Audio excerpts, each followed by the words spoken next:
Do you travel for filmmaking? Well, you probably have run into the same problem that I've had. What do you do? How do you protect your very expensive camera gear? How do you get it through an airport, onto an airplane, and across borders safely, where it's still protected? Well, today we're talking about NANUK cases.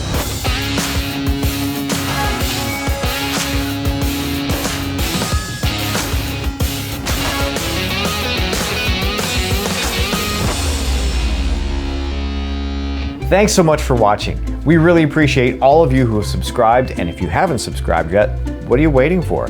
Subscribe right now, I'll wait. 12 seconds later. Awesome, thanks so much. Well, we're talking about cases, and I'm talking specifically about NANUK cases, and if you're wondering, why are we talking about NANUK cases? Hey Chris, are you sponsored by them? No, but I'd love to be. Hey Chris, are they paying you loads of money to talk about their cases and advertise their products? No, but if they did, I would accept it. But no, I'm talking about NANUK cases because 30 years of working in film and television and traveling from Siberia in Arctic Russia to Iraq and Afghanistan and Israel, all through the Middle East and across North America, down to Costa Rica and places like that.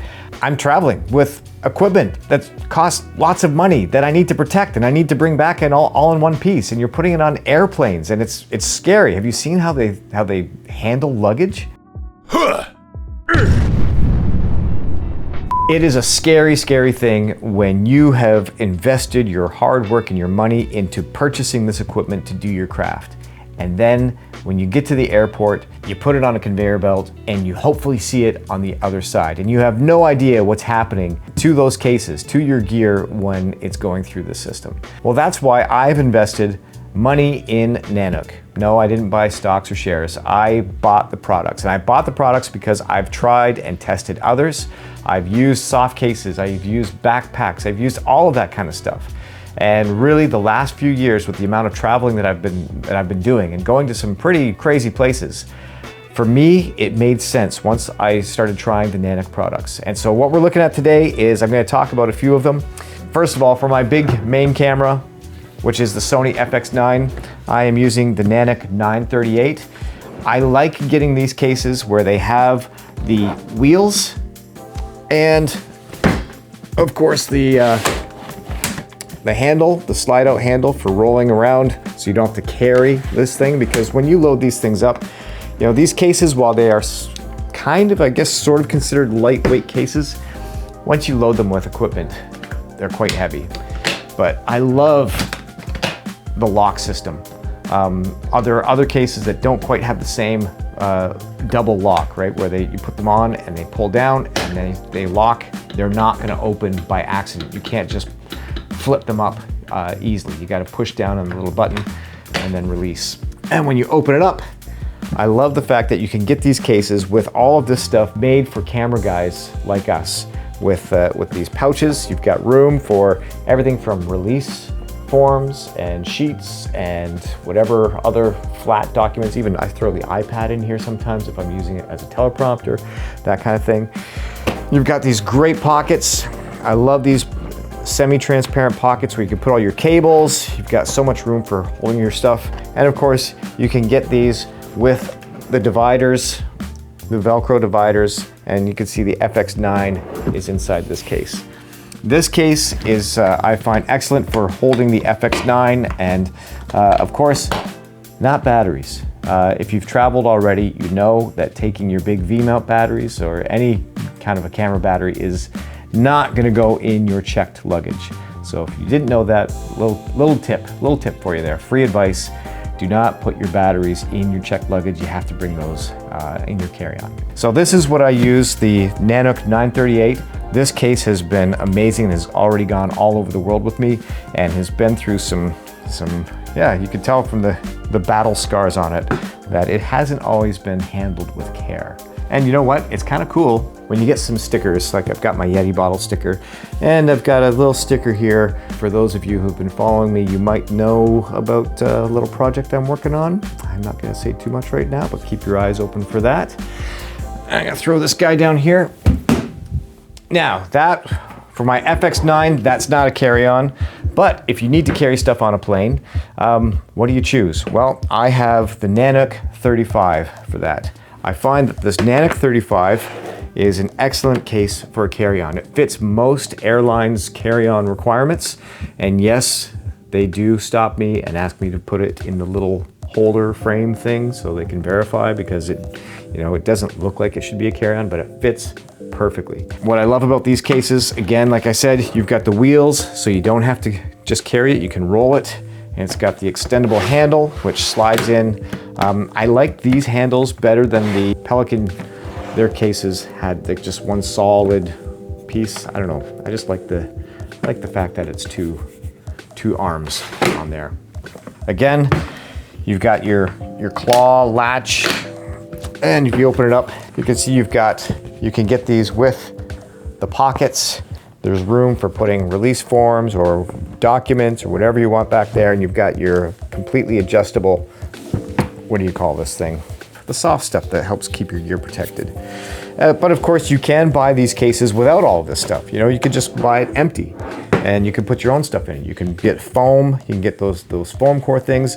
And if you go to the NANUK or hardcases.ca, if you're a Canadian, you can see that they actually create a lot of custom foam, especially if you have a drone or something like that. So there's so many options, so many choices, and not just for camera gear, not just for drones, but there's all kinds of reasons why you would want to use a case like this. So this is kind of my accessories case. The one that I have been taking on airplanes for the last year is, again, it's the NANUK 935. I don't know if you can see all the scratches, but this thing has gone through a lot. You don't know when you hand it off to the airport. Are they going to look after it? This one is usually a carry-on, but there are times when I've not been allowed to bring this on as a carry-on, or I've just had so much equipment, I'm already maxed out with what I can carry on, and I have to put this through the system.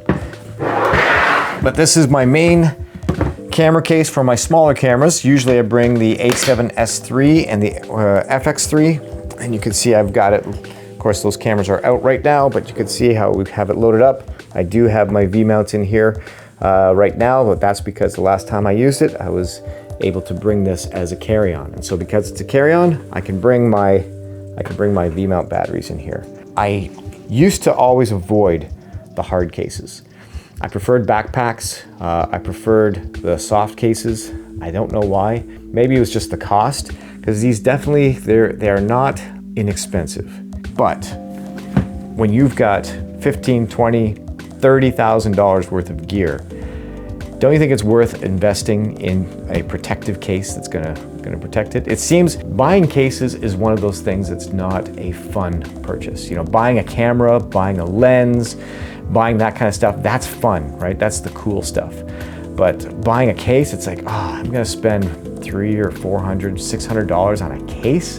But you realize, especially when you travel, that it's worth it. It is completely worth it. If you're taking your very expensive camera gear and it has to leave your hands, it has to leave your sight, then you're gonna wanna put it in something that is durable, it's strong, watertight. It's got the little holes here where you can put a lock, and I always, when I'm traveling through the airport, I always have those TSA approved locks that I put on this stuff. And one of my favorite things about NANUK is that NANUK is a Canadian company. I'm a Canadian. If you're not a Canadian, sorry about that. Sorry about that, I guess I should say.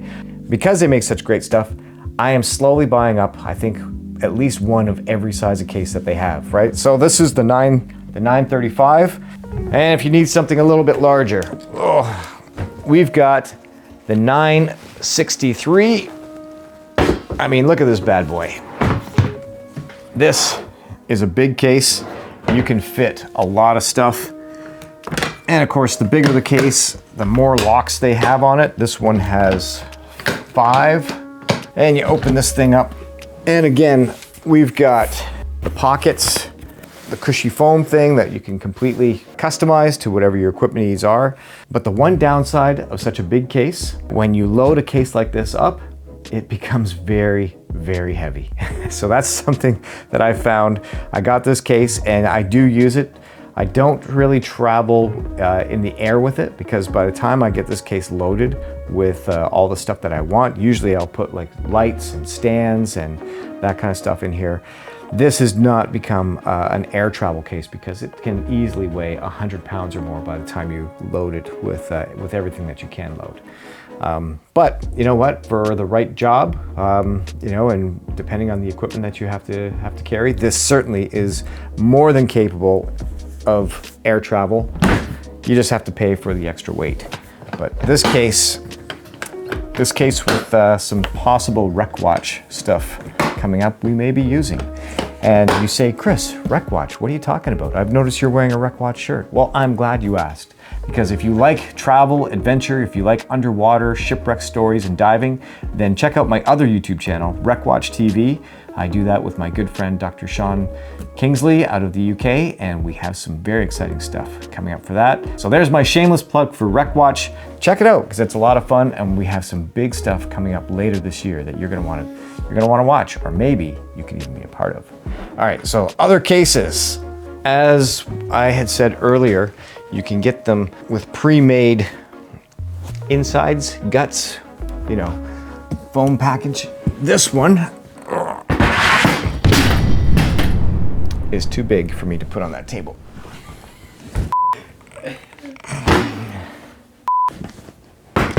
Okay.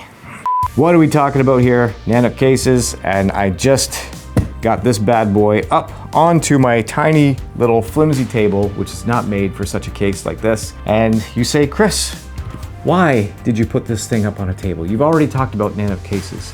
Well, I just wanted to show you the cool stuff that I have, and it gives me a reason to talk about the inside foam. This is the NANUK 970. I've had this case for quite a while now. And if you're wondering what this case holds, well, just wait, you are in for a treat. Maybe you're not in for a treat, you're just in for something. But this case is for the Inspire 2, which this drone, of course, is kind of out of date, out of style. It doesn't really matter anymore. The Inspire 3 is out. You know, I'm still using this, especially for nature stuff, because it still records 6K. And also, it's really hard to sell these now that the Inspire 3 is out. And as I record this any day, we're supposed to be hearing about the Mavic 4. And the Mavic 4 is probably going to make this completely useless, because it's going to be smaller, lighter, easier to fly, and will probably record at a better rate, at a higher resolution than this guy does. But for now, I'm using this Inspire 2 for lots of nature stuff. And of course, getting it out into nature, you want to protect it, especially taking it on airplanes. And that's why I have this with the NANUK laser cut foam insert, which I bought specifically so that I could have this very expensive drone well protected. So there you have it. NANUK cases make a case for pretty much every size and every type of equipment that you would want to carry or travel with and have protected. And I'm gonna close these latches up before I remove this thing, because I can be a little accident prone. And there you go. NANUK cases, if you're interested in NANUK cases, and they're not the only one out there, but I've tried a few of the others, and they're good, but I really like some of the features that the NANUK case has. You can go to NANUK cases or hard cases, or you can even buy these on Amazon. And if I have an affiliate link, then maybe in the description below, you might even be able to buy your NANUK case through that affiliate link and help me out a little bit. So if you need to get yourself a hard case, or you're just a fan of hard cases, then check out the description and the links below. Thanks so much for watching, everybody. Tune in next time for some more exciting travel tips, camera tips, and whatever else I happen to be thinking of. We'll see you next time.